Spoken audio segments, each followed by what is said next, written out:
Je m'appelle Laurine Gouja, je suis expert comptable mémorialiste au sein du groupe FGC depuis 5 ans maintenant et je travaille au sein du pôle audit.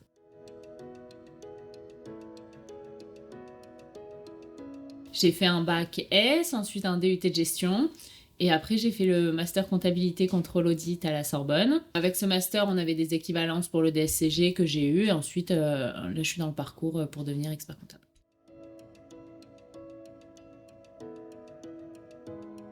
L'audit légal, c'est une mission qui est régie par le code de commerce et des normes d'exercice professionnel. Notre objectif est de certifier les comptes d'une entreprise et qu'ils reflètent la réalité économique de celle-ci. Et on effectue des diligences pour pouvoir justement émettre une opinion sur ces comptes.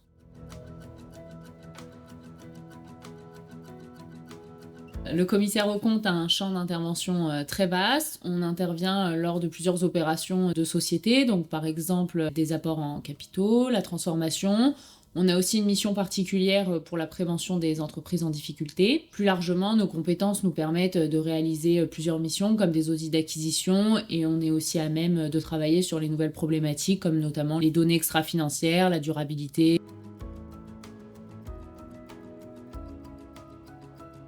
Une mission d'audit se déroule en plusieurs phases et tout au long de l'année. La première, c'est la prise de connaissance de l'entité et de son environnement. Ensuite, on fait ce qu'on appelle l'approche par les risques. Donc, on identifie les principaux risques et les points d'audit clés. On effectue aussi une revue du contrôle interne, c'est-à-dire qu'on va décrire et évaluer les procédures que l'entreprise a mises en place. Et la dernière phase de la mission, où on va vérifier les informations qui sont communiquées aux actionnaires.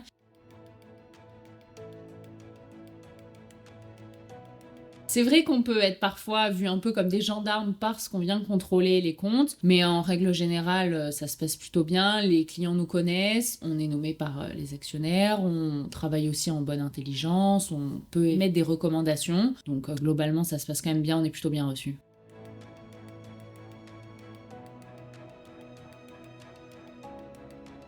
Quand on est auditeur, on fait aussi bien du droit que de la comptabilité. Bien sûr, on fait de la comptabilité puisqu'on audite des comptes et on certifie des comptes. Après, on peut dire que la comptabilité, finalement, traduit des opérations juridiques, qu'elles soient courantes ou exceptionnelles. Donc, il faut avoir une bonne connaissance en droit pour auditer ces opérations-là et leur traduction comptable.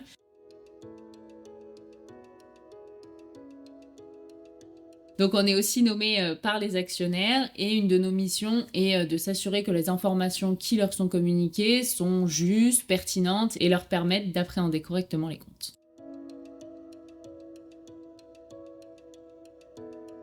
En plus des compétences techniques et purement comptables, je dirais qu'il faut quand même être à l'écoute. Après, il faut aussi une bonne capacité d'analyse, de savoir prendre du recul et le travail en équipe aussi est important.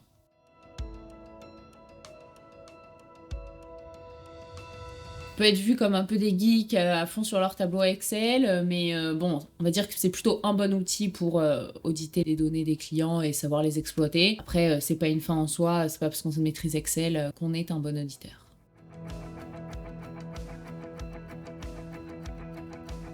Ce qui est très intéressant, c'est qu'on peut découvrir plein de secteurs d'activité différents, des associations, de l'immobilier, des industries, du tertiaire. On est aussi en contact avec plein de personnes différentes dans l'entreprise, que ce soit les dirigeants, les gestionnaires de stock, l'ADV, les RH. Premièrement, le travail en équipe. Moi, j'aime bien quand même pouvoir collaborer, travailler en équipe, travailler avec plein de personnes différentes. Et ensuite, la diversité des clients, des secteurs d'activité. Voilà, on voit quand même plein de choses et on s'ennuie pas. On pourrait conclure par dire que dans ce métier, il n'y a pas de routine.